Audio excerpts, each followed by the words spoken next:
Family को तो छोड़ आते हैं लेकिन अपनी उस परेशानी को साथ लेके आते हैं हमारे साथ। बिल्कुल, वो यहाँ पर हमारे साथ होती है परेशानी उनकी। कोई भी बंदा कहीं से भी आए उसकी उम्र 60 साल होनी चाहिए, 60 साल से अबव होनी चाहिए।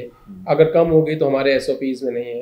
ये इदारा मुख्तलिफ खबरों के साथ में भी रहा और उसमें सेक्रेटरी साहब भी आए और बड़े उन्होंने डिस्प्लेयर शो किया, आपके कमिश्नर साहब ने भी किया। ज़ाती तौर पे अगर उसने अडॉप्ट करना है तो बुजुर्ग यहाँ से अपना दाखिला कैंसिल करवाए, खारिज करवाए, उनके साथ चला जाए अपनी मर्जी से। बिस्मिल्लाहिर्रहमानिर्रहीम। नाज़रीन, आपका host Yasin Lakh scene news के प्रोग्राम करंट सीन में हम आपको खुशामदीद कहते हैं। इस वक्त हम मौजूद हैं मुल्तान के आफियत सेंटर में, जहाँ के असिस्टेंट डायरेक्टर जनाब नंदलाल साहब हमारे साथ हैं। हम जानते हैं इनसे ये आफियत सेंटर क्या है, ये किस तरह काम करता है, आफियत सेंटर में आने वाले शहरी उनका अंदराज कैसे हो सकता है, अगर शहरी को वापस जाना चाहे, को वारसान लेना चाहें या खुद जाना चाहें तो उसका तरीक़ाकार क्या है, आफियत सेंटर को फंडिंग कौन करता है, ये किस तरह चलता है, ये तमाम प्रोसीजर और अहम मालूमात हम जानेंगे जनाब नंदलाल साहब से। अस्सलाम वालेकुम। जी वालेकुम सलाम। कैसे हैं आप, खैरियत से हैं? जी बिल्कुल ठीक ठाक। बहुत शुक्रिया, आपने हमें टाइम दिया। सबसे पहले तो जैसे अभी मैंने जिक्र किया, ये आफियत सेंटर जो गवर्नमेंट का एक इदारा है उसकी सरपरस्ती में चल रहा है सोशल वेलफेयर के हवाले से, इसके बनाने का बुनियादी मकसद क्या है, अगराज़ और मकासद इसके क्या है?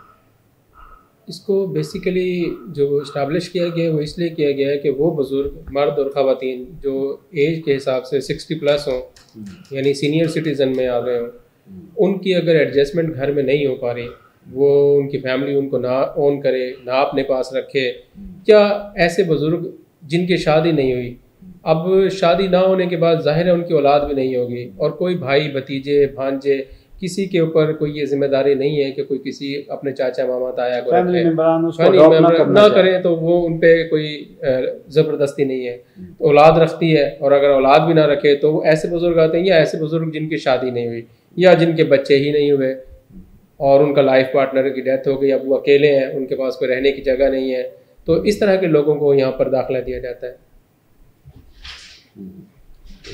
रफ कागज बेटा यही दे दो भाई, पहले वाला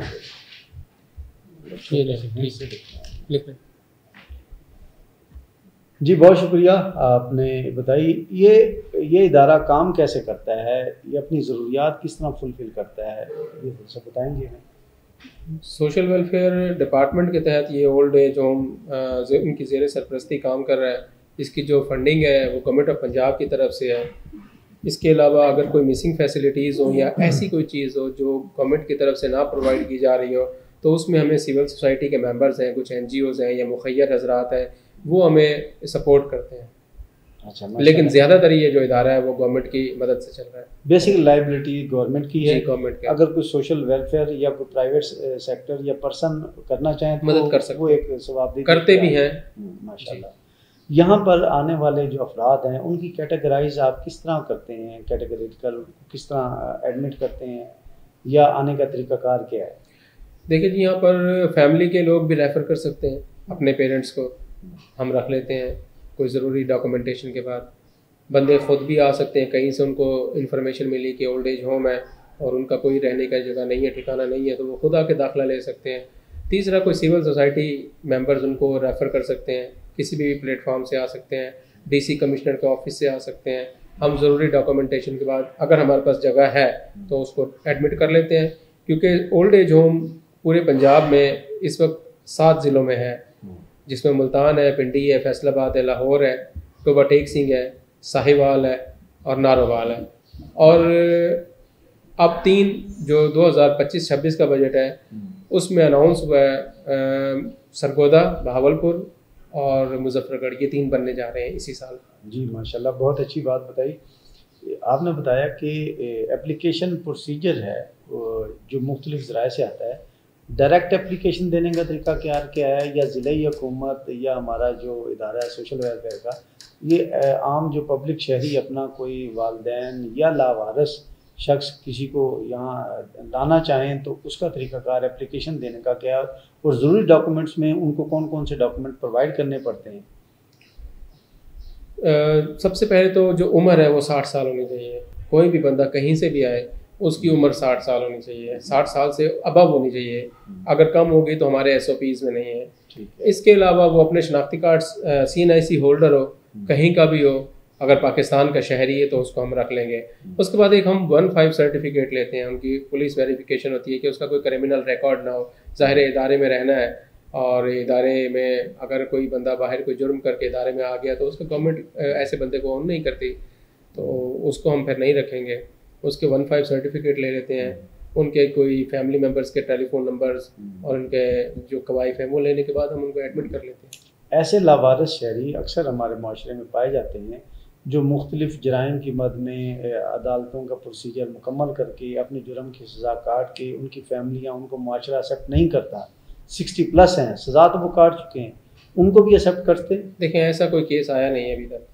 अगर में है नहीं, अगर कोई आएगा तो उस पर मैं रहनुमाई ले लूँगा, अपने जो बड़े ऑफिस हैं उनसे रहनुमाई लेकर उसको रखा जा सकता है। अगर वो, मेरा ज़ाती ख्याल ही है, इसमें SOPs में कोई जिक्र नहीं है, और SOPs वैसे भी रिफाइन हो रहे हैं, 2025 में नए बनने जा रहे हैं। मैं बल्कि ये अच्छा इनपुट है, मैं उसमें ऐड भी कर दूंगा, लेकिन अब तक कोई ऐसा केस मेरे पास नहीं आया, और अगर कोई आया तो मैं रहनुमाई लेके मेरा ख्याल उसका एडमिशन किया जा सकता है। यहाँ आलमोस्ट हमारी हुकूमतों की पॉलिसीज़ बदलती रहती हैं, ख़ास तौर पर गुज़श्ता एक दिहाई से जो आने वाली मुख्तलिफ गवर्नमेंट ने सूरत हाल इख्तियार की है अमन व अमान बरकरार रखने की आड़ में, मेरा ख्याल है हर चौथा शहरी किसी न किसी मुकदमे की जद में आया हुआ है।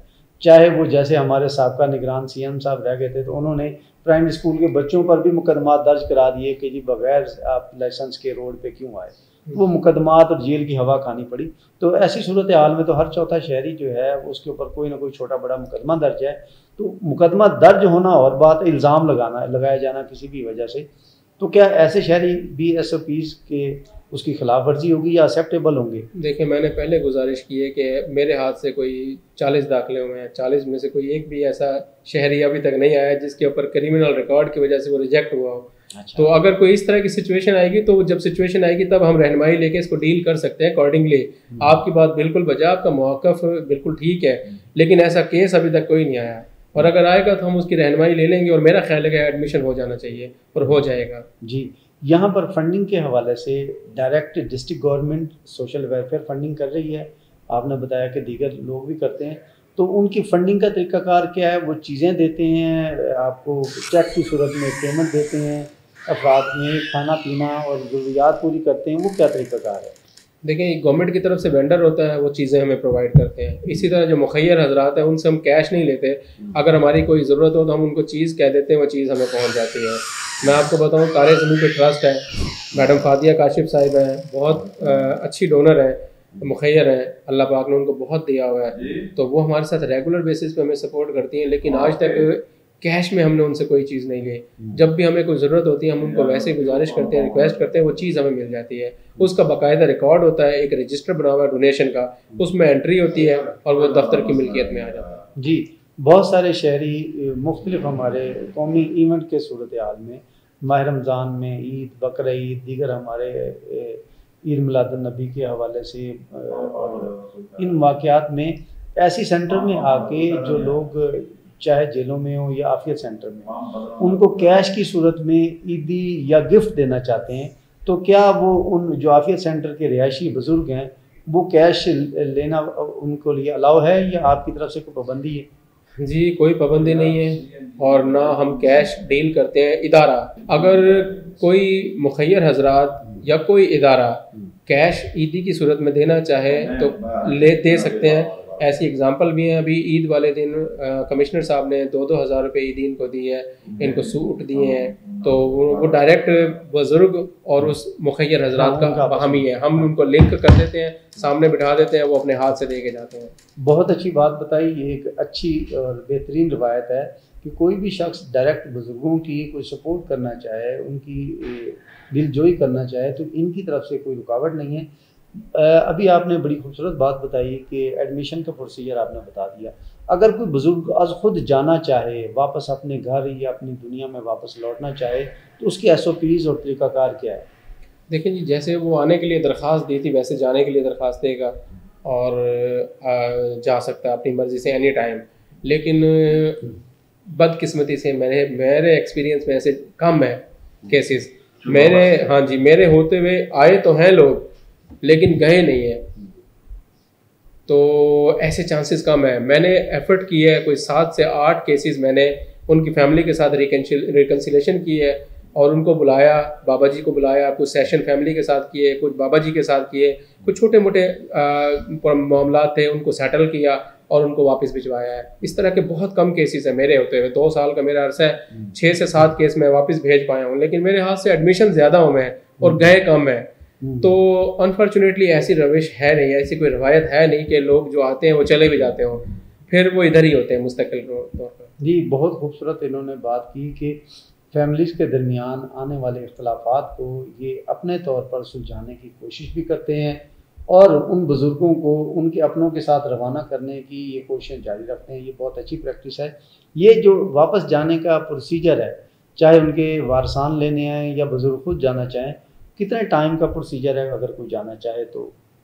5 मिनट का। 5 मिनट का जी, हार्डली 5 मिनट में वो दरख्वास्त लिख के दें। उनके फैमिली तो हमारे पास ही बैठी होती है, फैमिली कहती है जी हम इनको वापस लेके जाते हैं। अगर बुजुर्ग राज़ी हो और उनके अगर छोटे छोटे ग्रीवियंसेस एड्रेस हो जाए, कोई शिकायत उनकी ख़त्म हो जाए, तो मैं बुजुर्ग से भी पूछ लेता हूँ कि आप जाना चाहते हैं, फैमिली से पूछता हूँ आप लेके जाना चाहते हैं, एक दरख्वास्त लिखते हैं, उनका सामान पैक करते हैं, उनको अल्लाह हाफिज़ कह देते हैं। लावारिस बुजुर्ग अपनी दरख्वास्त खुद देना चाहेंगे, मैं जाना चाहता हूँ, वो चले जाएंगे, वो भी जा सकते हैं। 5 हैं। अडॉप्ट करने की सूरत में अगर कोई NGOs, शहरी समाजी इदारे बुज़ुर्गों को अडॉप्ट करना, जैसे हम चाइल्ड सेंटर से, चाइल्ड होम से बच्चों को अडॉप्ट करते हैं, इस तरह कुछ बुज़ुर्गों को अडॉप्ट करना चाहें उनकी परवरिश देखभाल के लिए, तो उसका तरीक़ाकार क्या है? अडॉप्शन हमारे SOPs में है नहीं। ज़ाती तौर पे अगर उसने अडॉप्ट करना है तो बुज़ुर्ग यहाँ से अपना दाखिला कैंसिल करवाए, खारिज करवाए, उनके साथ चला जाए अपनी मर्ज़ी से। इसमें हमारा कोई रोल नहीं है। हमारे पास से वो अपना दाखिला खारिज करवाएगा अपनी मर्ज़ी से। कोई बंदा अगर उनको अडॉप्ट करना चाहता है, उनकी दोनों की आपस में कंसेंट है, तो वो जा सकते हैं। बहुत खूबसूरत बात की, यानी कि यहाँ कोई ऐसी बॉन्डिंग नहीं है यहाँ के बुज़ुर्गों के हवाले से, चाहे वो गवर्नमेंट के हवाले से हो, इनके इदारे के हवाले से हो, उनकी फैमिलीज़ के हवाले से हो। बुज़ुर्ग टोटल यहाँ आफिया सेंटर में आज़ाद हैं, खुद जाना चाहें, उनके वारसान लेके जाना चाहें, या कोई NGOs कोई शख्सियत अडॉप्ट करना चाहे, इदारा मुदाखलत नहीं करता, किसी किस्म में रुकावट नहीं पैदा होता। बहुत अच्छी बात की।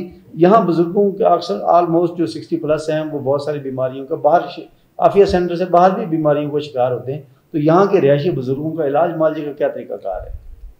मंथली बेसिस पे सर यहाँ पर मेडिकल चेकअप होता है थॉरोली, और वो निश्तर के जो टॉप के कंसल्टेंट हैं, HODs हैं, वो इसी इदारे में आते हैं। मोहसिन नकवी साहब ने सर ये जारी करवाया, शुरू करवाया ये मेडिकल बोर्ड मंथली, और उसमें तमाम जो डॉक्टर्स हैं अपनी अपनी फील्ड के, आई के, सर्जरी के, मेडिसिन के, कार्डिक के हैं, स्किन वाले भी हैं, वो तमाम डॉक्टर्स यहाँ आते हैं। उस एक दिन में तमाम बुजुर्गों का चेकअप होता है, इनकी प्रिस्क्रिप्शन नुस्खे बनते हैं, और वो जो दवाइयाँ हैं वो तारे ज़मीन पे ट्रस्ट की तरफ से हमें डोनेशन में मिलती हैं माहाना बेसिस पे। जी ज़बरदस्त, ये तो अच्छी देखभाल। मंथली बेसिस पे किसी को कोई बीमारी हो या ना हो, HODs मुख्तलिफ डिपार्टमेंट्स के आते हैं, रेगुलर चेकअप होता रहता है। इसके अलावा एडिशन करता हूँ सर इसमें, अगर ऑन एंड ऑफ अगर किसी को कोई इमरजेंसी है उसको हम निश्तर भेज देते हैं, और कार्डियोलॉजी भी भेजते हैं। इमरजेंसी की सूरत में 112 को बुलाया जाता है। ये इदारा 24/7 चल रहा होता है। एनी टाइम अगर किसी को कोई इशू है, सबसे पहले हम 112 को बुलाते हैं, वो हमें रेफ़र कर दें या यहाँ पर ट्रीटमेंट देते हैं, उसके बाद हम उनकी मानते हैं। ऑलमोस्ट बुजुर्ग sugar, high blood pressure, heart के पेशेंट होते हैं, तो ऐसी सूरत हाल में जो रेगुलर इंसुलिन है या बाकी अदवाइयात हैं यहाँ उनको लेने, तो वो इदारा मुहैया करता है या वो भी तारे ज़मीन पे ट्रस्ट की तरफ से मंथली बेसिस पे आती हैं। हमारे पास अटेंडेंट होती हैं, वो उनको अपने हिसाब से दवाइयाँ दे रही होती हैं, चेक कर रही होती है कि कौन ठीक खा रहा है। जो नहीं खा पाते उनको हम खुद खिलाते हैं। अच्छा, ख़ास तौर पे शुगर और इंसुलिन का मामला काफ़ी सेंसिटिव है, तो बुज़ुर्ग अगर आप उनको खुद देते हैं अपनी इंसुलिन लगा लें, या आपकी तरफ से कोई असिस्टेंट है इन चीज़ों को देखिए मेरे पास इस वक्त 2 बुजुर्ग हैं जो इंसुलिन पे हैं, बाकी मेडिसिन पे हैं, और वो दोनों खुद लगा लेते हैं, उन्होंने सीखा हुआ है, दोनों माशाल्लाह सेहतमंद है। जी, यहाँ खुराक के हवाले से मेन्यू क्या है बुजुर्गों का? डाइट कंट्रोल मेडिकेटेड टाइप की है या आज़ाद है, जो कुछ खाना चाहें वो इदारा? नहीं जी, इसमें थोड़ा सा हम डाइट पे, एक तो हम स्पाइस कम देते हैं एज के हिसाब से, जो बुज़ुर्ग को खा सकते हैं वो उस तरह का खाना बनाते हैं। ऑयल कम होता है क्योंकि हमारे पास कार्डिक पेशेंट भी हैं, हाइपरटेंसिव भी हैं, डायबिटिक भी हैं, तो बड़ा गोश्त हम नहीं, मतलब है कि कोशिश करते हैं इनको दें ही ना, हमारे मेन्यू में भी शामिल नहीं है। हमारे पास 2 दिन मटन होता है, 3 दिन चिकन होता है, 5 दिन इनको जो ना सालन मीट के साथ दिया जाता है, गोश्त के साथ दिया जाता है। एक दिन हमारा खाना तारे ज़मीन पर ट्रस्ट की तरफ से आता है, तो एक हफ्ते में एक दिन बुध वाले दिन तो खाना इनका ठीक है, उसमें सब्जियां भी हैं, दाल भी है, चावल एक दिन है, गोश्त भी है, तो तमाम चीज़ें हैं, उसमें रोटी भी है, अंडा भी है, दही भी है, चने भी है नाश्ते में। तो मेन्यू आपको मैं दिखा दूंगा, अभी किचन के बाहर हमारा पेस्ट हुआ हुआ है। जी, बहुत अच्छी बात की इनाम लाल साहब ने कि खाने के हवाले से जो मेन्यू इन्होंने बताया है यकीनन वही मेन्यू, और इतना आला शेड्यूल और इतना खूबसूरत मेन्यू शायद घरों में भी ना बनता हो। और इन लोगों के, इन बुजुर्गान की दीगर जो ज़ाहिरी बात है, इंसान है, ज़िंदा है, तो जब इनका कोई सैर सपाटा करने, बाहर माहौल देखने के लिए अगर जी चाहे घूमने फिरने के लिए, तो उसका भी कोई इंतज़ाम है या सिर्फ यहाँ ये बंद रहेंगे इसी माहौल में? नहीं जी, पहली तो बात ये है कि ये अपनी मर्ज़ी से यहाँ रह रहे हैं। ये एक इदारा है, ये जेल नहीं है। इसमें कोई भी बुज़ुर्ग किसी भी वक्त कहीं भी अपनी मर्ज़ी से जा सकता है, घूमने फिरने भी जा सकता है। इसके अलावा आप बात कर रहे हैं रिक्रिएशनल एक्टिविटीज़ की कि सैर व तफरीह के हवाले से, उसके हवाले से भी हम इनको लेके जाते हैं। कोई 3 महीने में, 6 महीने में हम बाहर भी ले जाते हैं। बाज़ औक़ात कोई डोनर आ जाता है, जैसे अभी हमारे पास जो सौगात गार्डन वाले हैं, सौगात वाले, उन्होंने इनको एक ही महीने में 2 मरतबा अपने दोनों जो गार्डन्स हैं, उनके होटल्स हैं, उन पे खाना खिलाया, बाहर लेके गए, खुद एंजॉय किया, तफरीह की। फिर मुझे याद है 2023 में हम मरी गए इन तमाम बुज़ुर्गों को लेके, मैं खुद भी इनके साथ था। 3 दिन हम मरी रहे हैं। चौथे दिन हम प्रेसिडेंसी में आए हैं इस्लामाबाद, सदर साहब के साथ हमने खाना खाया है, और उनकी मिसेज़ थी, आरिफ अलवी साहब थे, उनकी मिसेज़ थी, तो मैडम के साथ हमने इनको तमाम बुज़ुर्गों ने खाना खाया। और ये सारा जो टूर था वो सपोर्टेड बाय TZP था, तारे ज़मीं पर ट्रस्ट, वो हमें लेके गए, आगे उन्होंने मीटिंग रखी, खाना रखा, तो वो वहाँ भी जाते रहते हैं। उसके अलावा भी मुल्तान में इस तरह के इवेंट्स होते रहते हैं, फ़िल्म देखने चले जाते हैं, बाज़ औक़ात सिनेमा में जो जा सकते हैं, तो ये रिक्रिएशनल एक्टिविटीज़ भी चलती रहती हैं साथ साथ। बहुत अच्छी बात की है। इन तमाम खूबसूरत SOPs मेन्यूज़ के हवाले से जो जिनके वारिसान मौजूद हैं और जो खुद बुजुर्गान को यहाँ दाखिल करवा गए हैं, वो उनकी कुछ शिकायत भी होती होंगी, कंप्लेन भी होती होंगी, बुजुर्ग खुद भी कहते होंगे कि उनके साथ कुछ अच्छा ट्रीट नहीं किया जा रहा। तो ये सब कुछ भी चलता है, होता है, तो उसको किस तरह ट्रीट और फेस कैसे करते हैं?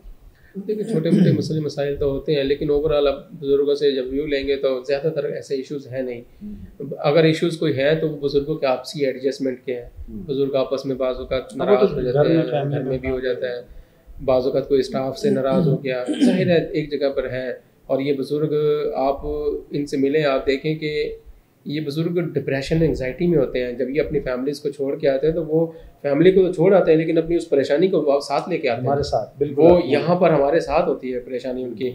हम कोशिश भी करते हैं, हमने एक साइकोलॉजिस्ट भी रखी हुई है वीकली बेसिस पे, जो इनके साथ सेशंस भी करते हैं। तो कोशिश तो हम करते हैं कि डिप्रेशन से निकल जाए, मेडिसिन भी देते हैं, लेकिन कुछ इस तरह के इश्यूज़ रहते हैं छोटे मोटे। आम आदमी की ख्वाहिश होती है कि गपशप करे, अपना दुख सुख किसी से बांटे। क्या इनके दुख सुख सुनने के लिए आपके पास टाइम है या कोई और इंतज़ाम है जो इनकी बातें सुने, इनकी दिलजोई करे? देखिए, यहाँ पर मैं तो बैठा ही हूँ, मैं तो सुबह से लेकर शाम तक इनके पास हूँ। मेरे पास तो सब आते भी हैं, बताते भी हैं। मुझे एक एक बुज़ुर्ग का पर्सनल इशू पता है। इवन मुझे ये भी पता है कि कौन से बुज़ुर्ग को कौन सी बीमारी है। इवन मुझे कुछ बुज़ुर्गों की दवाई का भी पता है कि कौन से बुज़ुर्ग क्या दवाई खा रहे हैं। इसके अलावा मुझे बुज़ुर्गों की खाने में लाइकिंग और डिसलाइकिंग का भी पता है कि कौन सा बुज़ुर्ग चिकन नहीं खाता, कौन सा मटन नहीं खाता, कौन सा सब्जी कौन सी नहीं खाता। मुझे ये भी इनका पता है। यकीनन आपकी उनकी कुर्बत का नतीजा ये चूँकि मैं इतना ज़्यादा इनके साथ टाइम गुजारता हूँ, तो मुझे पता होता है कि आज अगर आलू बैंगन पका है तो कौन सा बुज़ुर्ग नहीं खाएंगे ये इसको। फिर मुझे उसके अल्टरनेट में मुझे ये पता होता है, मैं कुक को बता देता हूँ कि आज वो बुज़ुर्ग ये नहीं खाएंगे, तो आप उनके लिए कोई और चीज़ बना दें। तो इतना तो मुझे पता होता है, तो ये मेरे से शेयर भी करते हैं। अच्छा, यहाँ भी कुक है, इंटरनल भी कुक है? हमारे पास कुक है, वो खाना कुछ चीज़ें और बनानी हो तो हाँ बिल्कुल है।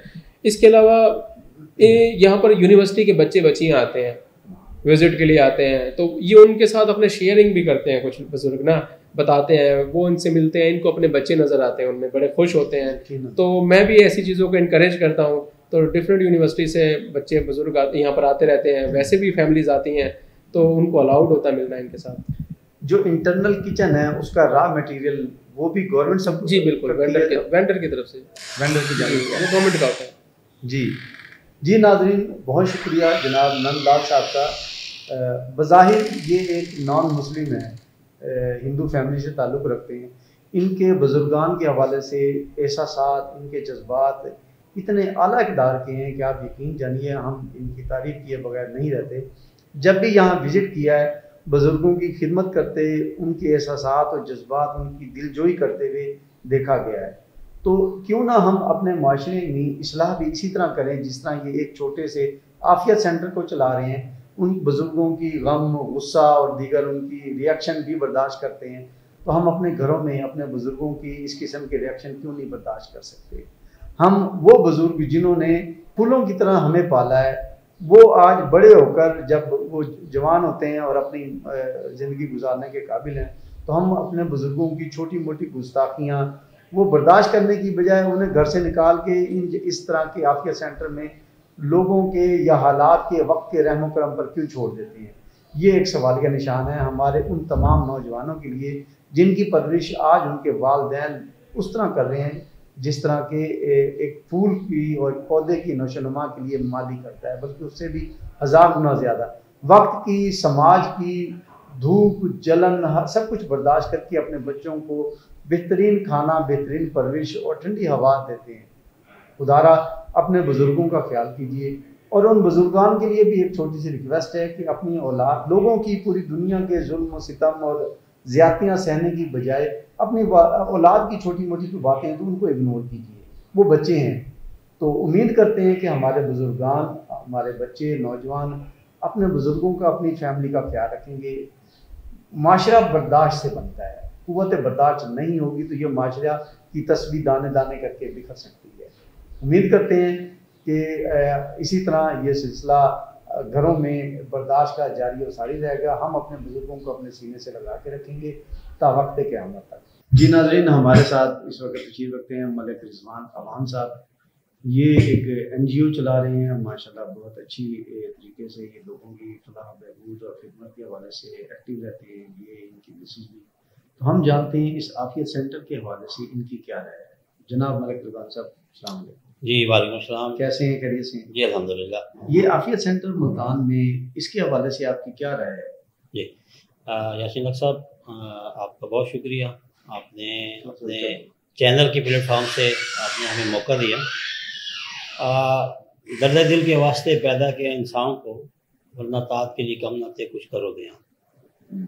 ये यकीन जाने के हमें भी बहुत देर में पता चला कि मुल्तान में इस लेवल का एक अच्छा इदारा जो हमारे बुज़ुर्ग अफराद हैं उनके लिए कायम किए गए हैं। और मैं आपको यकीन दिलाता चलूँ कि माजी में हमने देखा है कोई भी इदारा अगर अच्छा चलता है या उसके पीछे कारकर्दगी उसमें आती है तो उसमें उसके जो वहाँ पे जो अफसर तैनात किया जाता है उसका बहुत बड़ा किरदार होता है। यकीन इससे पहले मुख्तलिफ ये इदारा मुख्तलिफ ख़बरों के साथ में भी रहा और सेक्रेटरी साहब भी आए और बड़े उन्होंने डिस्प्लेयर शो किया, आपके कमिश्नर साहब ने भी किया। यहाँ पे इस टाइम जो असिस्टेंट डायरेक्टर तैनात हुए हैं नंदलाल साहब, इनके आने से यकीन जाने कि अल्हम्दुलिल्लाह यहाँ पे बहुत बेहतरी आई है। इधर डेथ रेट कुछ ज़्यादा थे, उसमें वो लोग कहते थे कि जी नेग्लिजेंसी है अफसरान की कि बर वक्त उनको तिबी इमदाद नहीं दी जाती, खाना सही नहीं दिया जाता। मैंने देखा है कि इस इदारे में क्योंकि जो वो लोग आते हैं यहाँ पे जिनको उनके जो औलादें हैं वो छोड़ जाती हैं या जो अपनी औलाद से नाला होते हैं या वो लोग जो किसी न किसी फैमिली डिस्प्यूट का शिकार होते हैं, ये लोग वाकई बेचारे बहुत ज़्यादा परेशान हाल होते हैं। इधर अगर अफसर या यहाँ का अमला इनके साथ दिलजोई ना करे तो इनकी उम्रें वैसे ही कम हो जाती हैं। जी बिल्कुल ऐसा सही। तो अफसर पे डिपेंड करता है कि जी क्योंकि वो as a team leader captain वो अपने अमले को कैसे समझाता है। मैंने यहाँ देखा है यासीन लक साहब, यकीन जाने कि इनकी तैनाती के बाद यहाँ का अमला भी बहुत अच्छा है, डॉक्टर से भी यहाँ पे बाकायदा आते हैं, इनका जो खाने पीने का मयार है वो बहुत अच्छा हुआ है माशाल्लाह।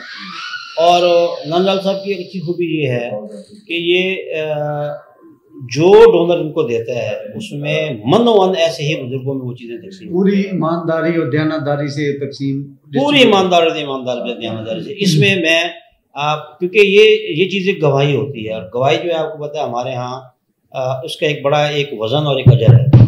तो मैं इसलिए आपको गवाही दे रहा हूँ कि कुछ चीज़ें ऐसी हैं जो मैंने अपनी आंखों से देखी, हमारे सामने बहुत सारी चीज़ें डिस्ट्रीब्यूट हुई और वो बिल्कुल सही तरीके से पहुँची गई। मैंने बहुत सारे बुजुर्गों से पूछा कि जी आप घर जाना चाहते हैं, तो वो कहते हैं कि नहीं जी हमें घर से ज़्यादा यहाँ आराम है, हमारे यहाँ घर से ज़्यादा हमारे यहाँ पे देखभाल की जाती है, लुक आफ्टर की जाती है। जी नाजरीन, हमारे साथ तशरीफ रखते हैं जनाब शेर अफजल लक साहब। आज अफिया सेंटर में ये आए हैं, इन्होंने विज़िट किया है। इनसे जानते हैं कि अफिया सेंटर के बारे में ये क्या कहते हैं। यहाँ पर जो मौजूद बुजुर्गान हैं उनकी हालत ज़ार, हमारे सताए हुए, हमारे माशरे के सताए हुए बुजुर्ग हैं, उनके बारे में इनकी क्या राय है कि उनको किस तरह घरों में ट्रीट करना चाहिए ताकि वो इस लेवल तक ना आ सके। भाईजान, मैं तो पहली दफ़ा ये सुन के बड़ा हैरान हो रहा हूँ और पहली दफ़ा ये इदारा मैंने देखा और सुना है। हालांकि ऐसा देहातों में तो सुनते हैं, लेकिन ये इदारा इतना मुनज़्ज़म तरीके से चल रहा है, तरीके से चला रहा है कि जैसे घर में भी फैसिलिटीज़ नहीं है। जी बिल्कुल ऐसी इतनी खाना पीना, रिहाइश, मेडिसन, ये लेकिन औलाद को भी चाहिए कि मेहरबानी करें, खुदारा जिन्होंने पाला है, इतना बड़ा किया है, पढ़ाया है, इतनी मेहनत की है, उसके बावजूद जितनी मर्जी सहूलियात हों, जो मर्जी हों इधर फैसिलिटीज, लेकिन वो औलाद और घर जैसा माहौल तो नहीं हो सकता। घर जैसा माहौल नहीं है। लेकिन देखो, ये इधर रह के खुश हैं, घर से ज्यादा खुश हैं।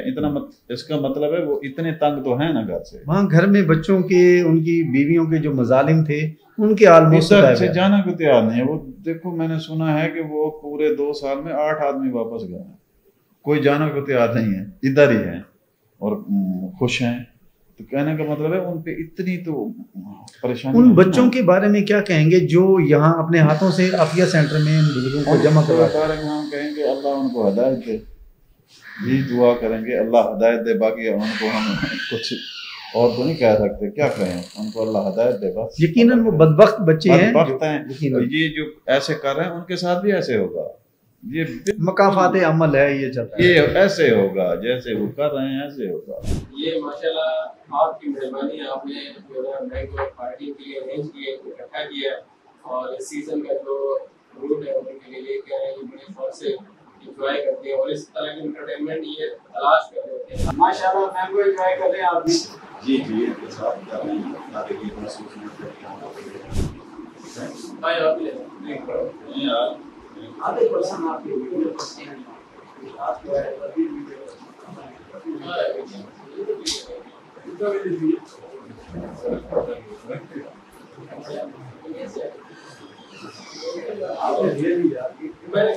जी नाजरीन, आपने देखा कि सी न्यूज़ की जानिब से मैंगो पार्टी के इन बुजुर्गान, इन ज़ईफ़ुल उमर अफराद के साथ मैंगो पार्टी मनाने का सिलसिला कैसा रहा, मैंगो पार्टी में इन बुजुर्गान ने किस तरह इंजॉय किया, ये किस तरह मज़े ले लेके ना सिर्फ आम खा रहे हैं बल्कि हमारे साथ गपशप बातचीत से भी महजूज़ हो रहे हैं। यहाँ पर आफिया सेंटर की इंतज़ामिया की जानिब से बेहतरीन इंतज़ाम किया गया। मैंगो पार्टी का ये एहतमाम सीन न्यूज़ की जानिब से हमारे एक मुखैर इंजीनियर दोस्त की जानिब से स्पॉन्सर किया गया था, जिन्होंने अपना नाम ज़ाहिर करने से माज़रत की है। हमारी इस मैंगो पार्टी मनाने और इनके साथ इंजॉय करने का बुनियादी मकसद इन सहमे हुए लोगे, रोते हुए लोगे, हालात के सताए हुए इन अफराद बुजुर्गान के साथ खुशी के ये लम्हात गुजारना और अफसरदा और मुरझाए हुए इन चेहरों पर खुशियाँ लाना है। जबकि माशरे के दीगर अफराद और दीगर तबका जात को भी चाहिए कि वो अपनी मसरूफ़ तरीन ज़िंदगी में से वक्त निकाल कर आफिया सेंटर जैसे इन इदारों में आएँ, इन लोगों के साथ वक्त गुजारें, इन मुरझाए हुए चेहरों पर हंसी लाएं, इन मुरझाए हुए चेहरों के लिए कुछ कर सकते हैं उन्हें करना चाहिए, ताकि ना सिर्फ अपनी दुनिया संवारी जाए बल्कि आखिरत भी संवारी जा सके। इसके साथ ही कैमरामैन टीम के साथ यासीन लक को इजाज़त दीजिए। पाकिस्तान जिंदाबाद।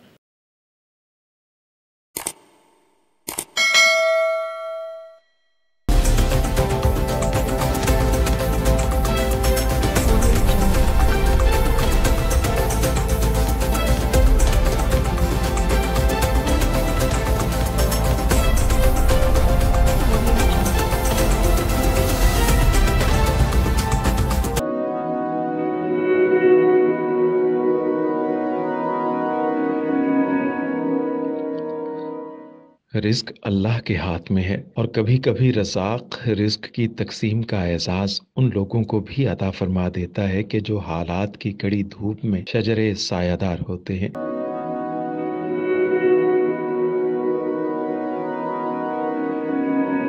मुल्तान में सुल्तान फाउंडेशन की जानिब से मुख्तलिफ मकामात पर सैकड़ों अफराद के लिए सुल्तान दस्तरखान सजाया जाता है।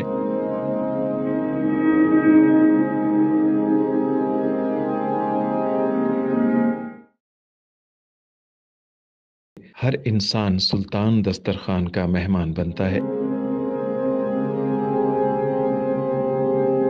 बिलाशुबा सुल्तान फाउंडेशन इंसानियत का काबिल फ़ख्र सरमाया है और भले ही ऐसे इदारे हों या अफराद, वो गुर्बत व इफलास के सुलगते सहरा में एहसास की छतरियाँ बनते हैं।